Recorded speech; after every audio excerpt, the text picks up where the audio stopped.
Have you ever sat in a room so quiet that it made your heart ache? The phone hasn't rung. The mailbox is empty. You've gone through your usual routine, tea, a few chores, maybe a walk, but still, that heavy stillness lingers. It's not that you're sad exactly, but something feels missing. Not noise, not people, connection. And here's the thing, you're not alone in feeling lonely. Many people over 65, even those surrounded by family or living in lively neighborhoods, quietly carry a sense of disconnection. Life gets quieter as we age. The house, once filled with voices and activity, settles into stillness. The calendar that was once packed now has empty squares.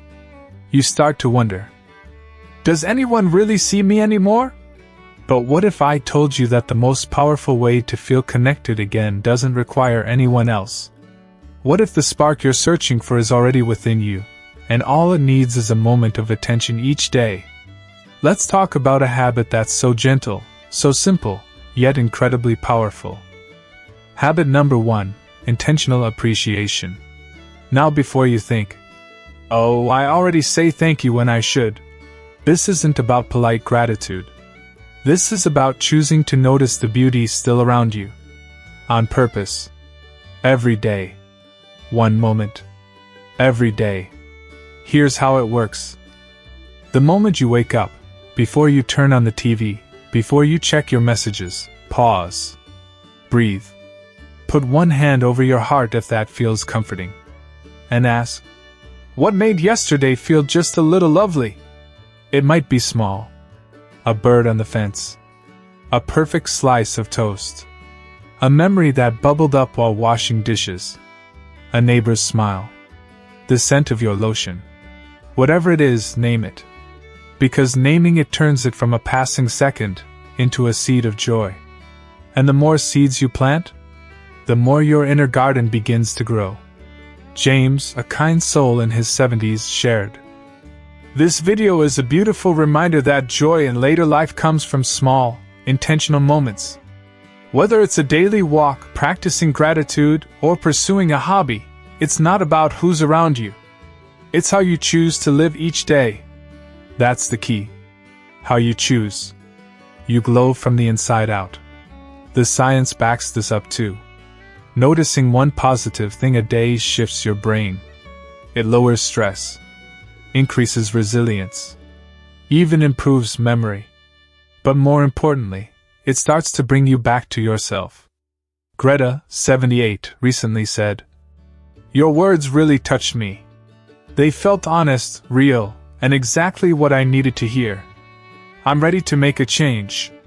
Thanks to you, and to God, for this moment of clarity." That's what intentional appreciation does. It grounds you in what is good. It quiets the ache of what's missing. And soon, it creates a new kind of glow, one that others can feel too. Real-life rituals. June, a viewer who's 72 and widowed, shared her experience. Most days were gray, even the sunny ones. But I started this habit. Just one moment a day, I'd notice something gentle or good. A breeze. My tea. A memory. And after a few weeks, I realized I wasn't waiting for life to get better anymore. I was living it. It's not magic, but it is powerful. You don't need journals or fancy routines. Just a moment. A breath. A pause to say, "That was beautiful." And if you want to take it one step further, share it. Not online, unless that brings you joy, but out loud. To a pet. To your reflection. To your plants. Even just whisper it into the room. That's the moment loneliness begins to shift. Not because someone else walks in, but because you do. Let's pause here. You don't have to fight loneliness with big actions. You don't need grand adventures to feel alive again. What you need is one honest moment a day where you let yourself be present, open, and willing to feel joy, even in the smallest ways. In the next part, we'll explore how to deepen this daily habit by pairing it with gentle connection and simple movement. 2 more ways to keep the glow growing from the inside out. But for now, I want to ask you, what was one small, lovely thing you noticed yesterday? Was it the sound of birds? A perfectly warm mug in your hands? A photo you found and smiled at? Leave a comment. Let's create a space full of shared light. So you've begun noticing one small, beautiful thing each day. A bird call. The smell of fresh coffee. A warm patch of sun on the floor. Now here's the next step. Don't just notice it, share it.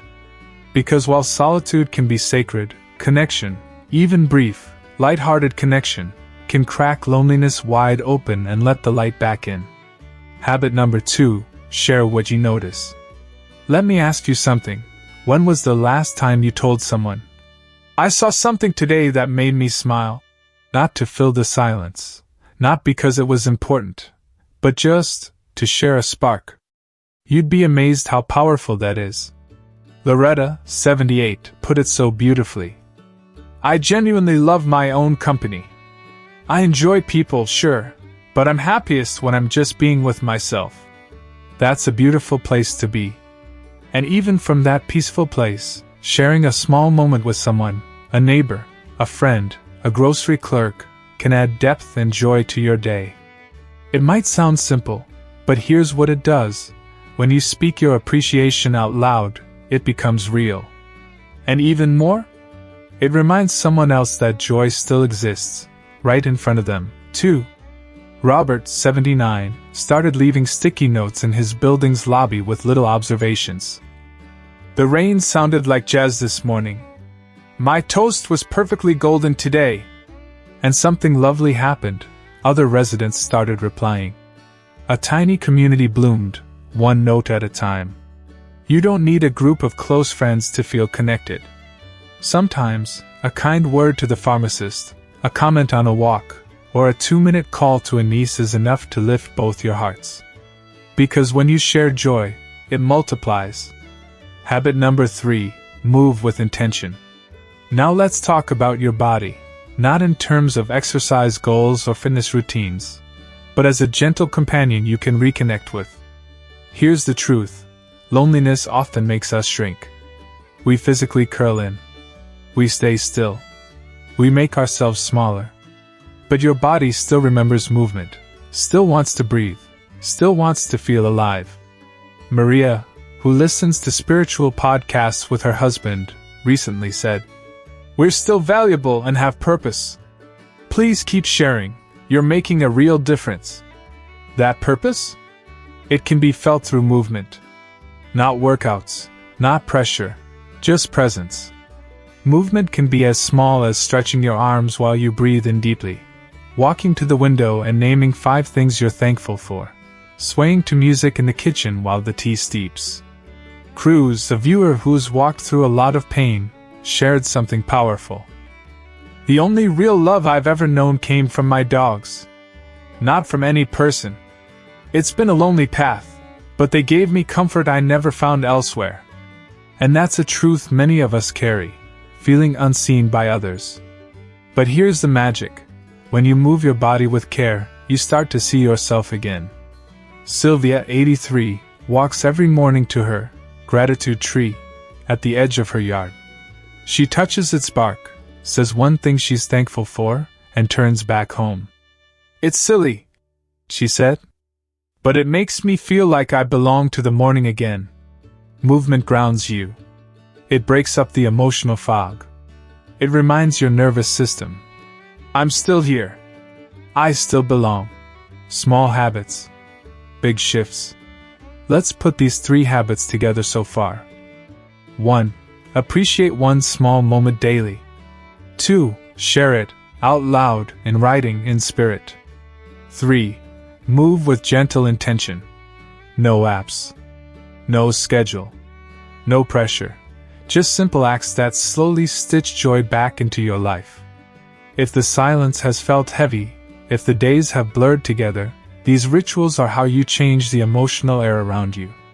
And most beautifully, they're all within reach. No one else has to show up. You don't need to wait on a phone call. You get to start now. In our final part, we'll introduce one last powerful habit, something quietly radical that brings it all together, learning to speak to yourself with the same kindness you've always shown others. But before we get there, let me ask you this. What's one way you could share a joyful moment today? Could you call someone? Leave a note? Whisper it to the wind? Tell me in the comments. I'd love to hear how your glow is growing. So far, we've talked about how to shift loneliness through small acts of presence, noticing a quiet joy, sharing it with someone, moving your body like it matters, because it does. And now, we come to the habit that might be the most transformative of all. Be kind to yourself, on purpose. This might sound simple, obvious even, but take a moment to really ask. How do you talk to yourself when no one else is around? Do you say things like, "I'm so forgetful these days. I'm just in the way. No one wants to hear from me anymore"? Most of us have carried these silent scripts for years. Decades even. We've been caregivers, peacekeepers, fixers, rarely pausing to speak gently to ourselves. But now is the time to rewrite that story. Susan, one of our lovely viewers, put it perfectly.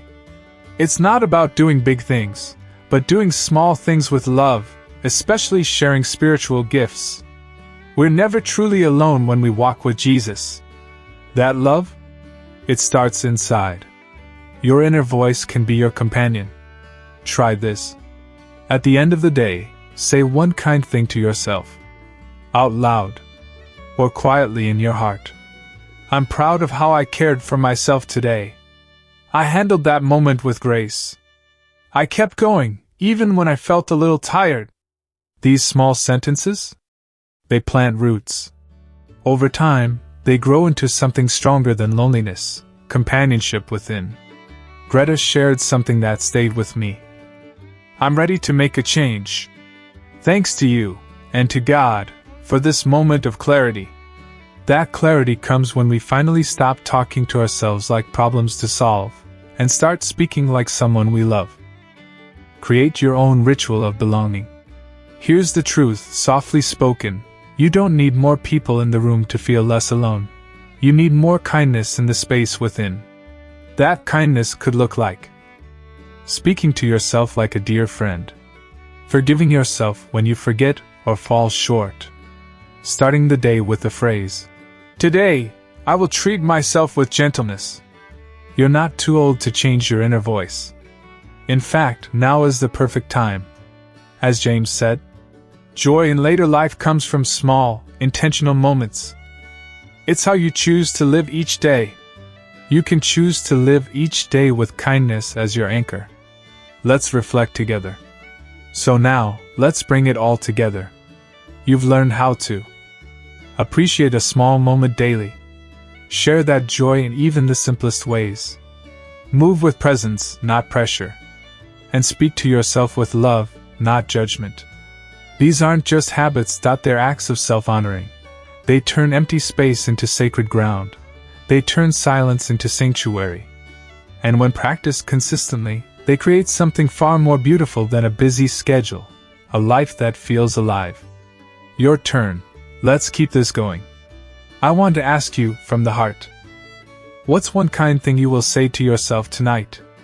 Drop it in the comments. Let it be your gift to yourself, and maybe a gift to someone else reading. And if this video has sparked something in you, please give it a like, subscribe for more content made with care for souls like yours. Share this with someone who might need just one small shift to feel whole again. Final thoughts. You are not too late. You are not invisible. And you are absolutely not alone. The world still needs your light, your presence, your wisdom. And most importantly, you need it too.